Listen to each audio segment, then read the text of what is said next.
Ann Holt, and welcome to Tennessee's Black Heritage. I'm standing in the Tennessee State Museum's newest exhibit, Slaves and Slaveholders of Wessington Plantation. And the Wessington Plantation is where we begin tonight on a high-tech hunt for one man's family tree. Stephen Yerker's job is, well, different. Using a modified baby stroller, Yerker is on a high-tech hunting expedition. He hopes to find human graves. We use ground-penetrating radar and magnetics and other instruments to measure the physical changes underground, to look at the matrix and what we identify as anomalies, changes underground, and are they associated with the human burials that are at this alleged cemetery. Alleged because no one is completely sure where the graves are. I feel very close to my ancestors here. But John Baker Jr. is convinced this is the right place. Baker is a descendant of slave ancestors that lived and worked here at Wessington Plantation. We first profiled John in 2009. It was this photograph that started John Baker Jr. on his voyage of discovery. When I was in the 7th grade, there was a social studies book called Your Tennessee. And in chapter 10, there was a photograph of 4 former slaves, which is on the book cover. And I kept being drawn to this photograph for some reason. What he didn't know was that these faces from the past were about to redirect his future.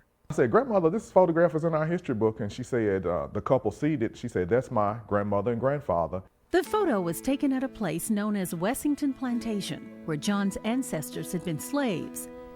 Wessington Plantation encompassed over 13,000 acres. The plantation's owner, Joseph Washington, was a cousin of another famous Washington, George. At one time, Wessington was the largest tobacco plantation in America. It was also home to 250 slaves. Were you? John Baker has now researched every family line who lived here. Which brings us back to today. Sort of wondering exactly where my direct ancestors are buried, because we know they were buried here, but not the exact location. So we're hoping that this will give us an exact number or close to an exact number of the number of individuals that's buried here. The Tennessee State Museum commissioned this search for the slave burials here at Wessington as part of an exhibit the museum is hosting. Finding slave cemeteries is so rare. These usually were developed over because they didn't have markers. The knowledge that they were even there was lost by the early 20th century. The cemeteries that include enslaved people, typically, the stones aren't carved. They're actually chosen field stones a lot of times, and they're set vertically.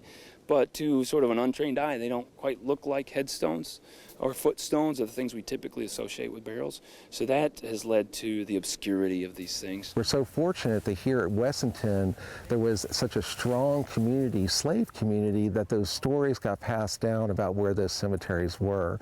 So just for the preservation aspect, to preserve a place where these enslaved people lived who helped build the state of Tennessee, that we know where they are, that we can honor them, I think is very important. From the data collected, a 3-dimensional image of the site will show in detail what is here underground. There's a need for it because geophysics is a non-invasive technique, so you're not excavating. You're looking under, it's a chance to look underground without disturbing the context. We're hoping to see how many burials are actually in this plot. The burials that we know about have come from a variety of written and oral sources. There's no list that really says exactly who or how many are in the cemetery. This marker identifies who John Baker Jr. believes is buried here. For these ancestors and others who toiled here, it's another chance to tell their story. It sort of puts you along the timeline of everything else in relation to you, and it can really give you a strong sense of place. And that's really what heritage and archaeology is about. This heritage belongs to everybody, and when we can find a sense of place, it means something for identity and who we are as a community, as a region, as Americans. You can see what they found here at the Tennessee State Museum. You can also learn more about John Baker Jr.'s ancestors from his book, The Washingtons of Wessington Plantation. Up next, A famous African American teams up with a Chicago businessman to change education in the South.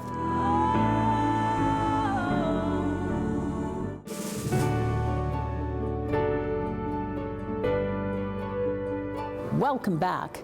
In the early 1900s, education in the South was separate but far from equal. While communities spent tax dollars to build white schools, African American children attended what were schools in name only. But two men had a vision to change that. I got a good start. I'm not bragging, but I was a good student. Franklin Harper is proud of his education and proud of the school that started it all. It's hard to believe that 8 grades were in this little building here. This little building is the Cairo School, one of thousands of Rosenwald schools. My dad had a 3rd grade education, and he always insisted that his children got a better education than he did, so we didn't have to work as hard as he did, that we could use our brains instead of our hands. African American leader Booker T. Washington had the same idea. Educate a population not far removed from Reconstruction to better themselves. The facilities ranged widely, but generally from awful to passable in the early 1910s. Many school districts spent their public funds for education on white schools and white school buildings, and only the smallest fraction of public school revenues actually went to black schools. This NAACP film shows the kind of conditions black children faced in the South. Children going to school in churches, in buildings that were in some cases that dated back to the Reconstruction period, and there had been no money to keep them maintained, no money to heat them in the winter. So you have descriptions of log buildings where, the wind is whistling in between the logs, the dirt floors. Despite the kinds of conditions their children would have to learn in, they insisted that a school be operated in their community. Washington's idea for better school buildings soon found a champion. In 1912, though, Julius Rosenwald, the president of Sears Roebuck, gave a rather large amount of money to Tuskegee Institute. Booker T. Washington then asked him, could we spend a portion of your donation to construct 6 model schools in communities around Tuskegee Institute? And that is the beginning of the Rosenwald School Building Program. By 1920, Rosenwald's building program was being operated out of offices in the Cotton States building in Nashville. The Rosenwald program eventually reached 15 states and built over 5,000 school facilities, not just schools, but also vocational buildings and teachers' homes. But it began small and just gradually spread across southern states and then into the lower Midwest when they accepted Missouri into the program. But it operated in states that had segregated systems of public education only. The African American community in this area raised the first $500 toward the construction of this building. The building actually only cost $1,900 when it was built in the very, very early 20s. Sharing in the expense of building the school was key. That philosophy worked. It's amazing how it instilled pride in each community, because this belonged to us. Julius Rosenwald, as someone of the Jewish faith, he felt that he understood discrimination. He had experienced it himself. And so that gave him some sympathy and an understanding of what it might be like to be discriminated against by for other reasons by other people. All the students of Cairo School knew was they loved their school. If it hadn't been for this school, then a lot of us would never even have gone to school, It was just a big family, and back in those days, family was everything. We had a lot of fun here. We played ball in the back here, but it was never a real softball. Some of the mothers made softballs out of socks and stuff and sold them together, so that was our ball. The Cairo Rosenwald School was refurbished by this community, but many of the Rosenwald schools haven't been so lucky. Well, often they fell into disrepair It was one thing to get that school built, but to get a commitment to its maintenance and operation over the years, that was a little bit harder to get. With integration, most of the Rosenwald schools were left behind for newer buildings, but some survived, still bringing communities together so many years later, still teaching us the power of education. You can learn more about Tennessee's Black heritage at our website, WKRN.com. And there you'll find a wealth of stories from past episodes of this program, as well as links to learn more about tonight's stories. Coming up, keeping history alive in the Bluff City.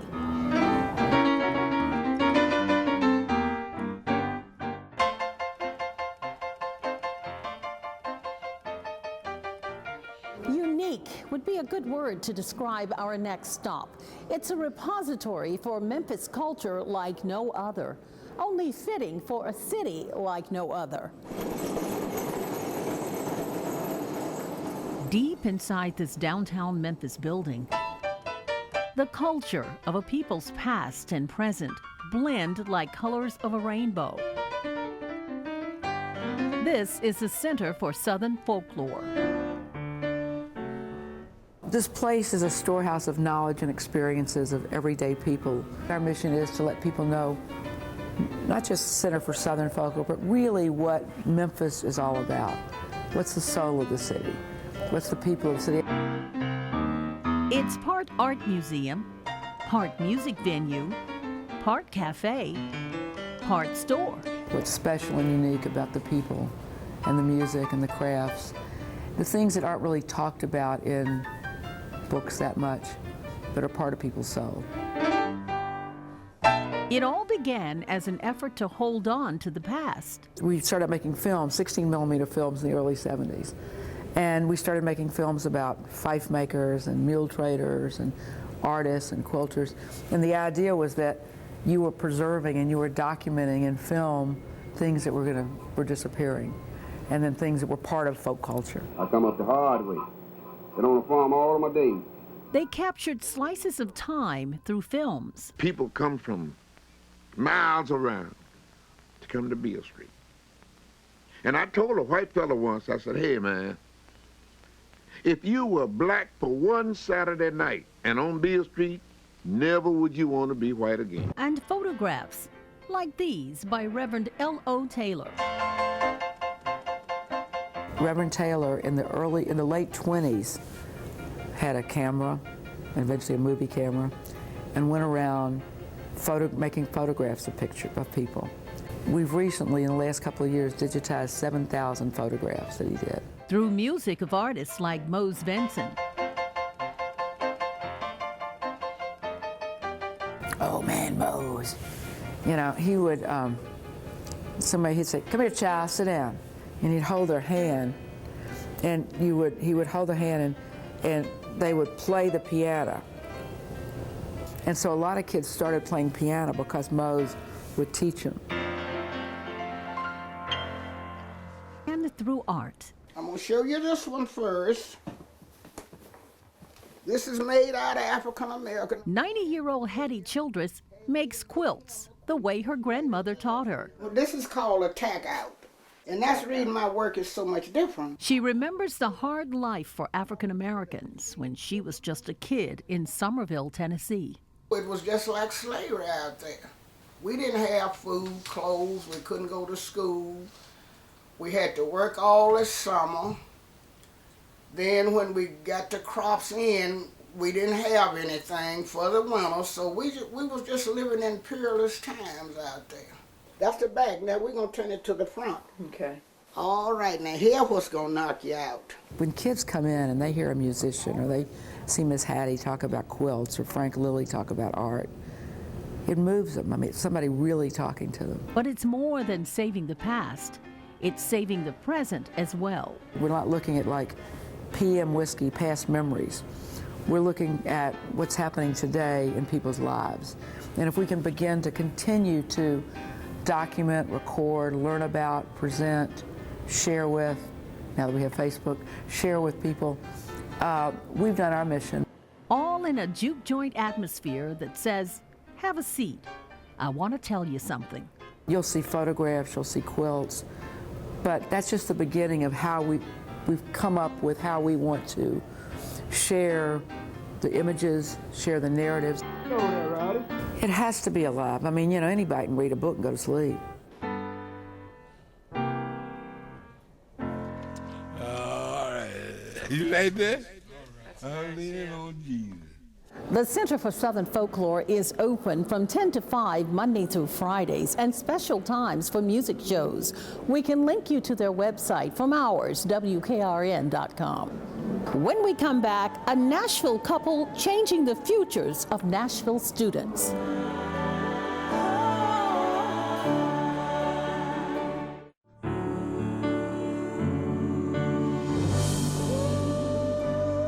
Inner city kids, short on money but long on hope, the thought of going to college can seem like a far-off dream.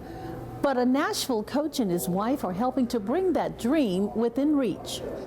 At 6:45, we don't really do any advertising. On a Saturday, we don't do any marketing. The last place you would expect to find high schoolers, the kids find out about it, is school. Some of our children that come to us don't eat, don't have a lot of times food as we may think they do. But it's not just feeding their stomachs that gets them out of bed. It's feeding their minds. Good morning, good morning.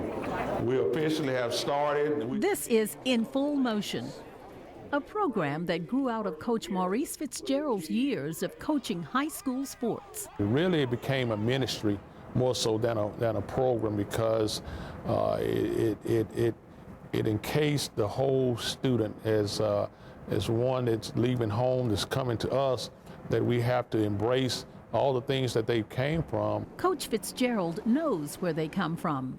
He came from there too. As a young man growing up in the Edge Hill housing projects, he saw the challenges. I saw so many of my friends not going beyond high school. I saw a lot of them to drop out of high school.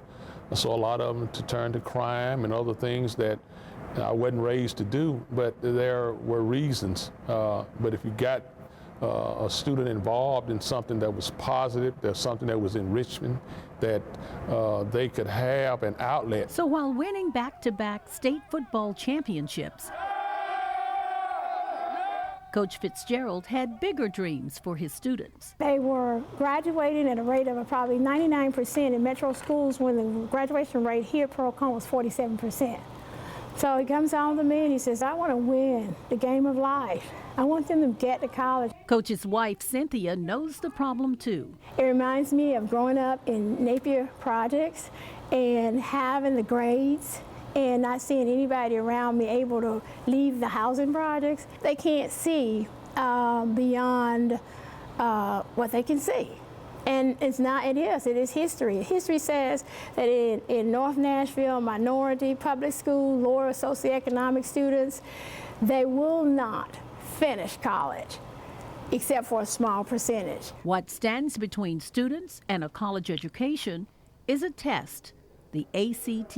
It's the process, it's test-taking strategies, it's time management, it's being disciplined, it's being on point, it's being focused. In Full Motion teaches the fundamentals of taking the college test, much like Coach Fitzgerald taught the fundamentals of football. Once they find out the rules of the game, then they're able to play it a little better. They pay, $20 to be in the program forever.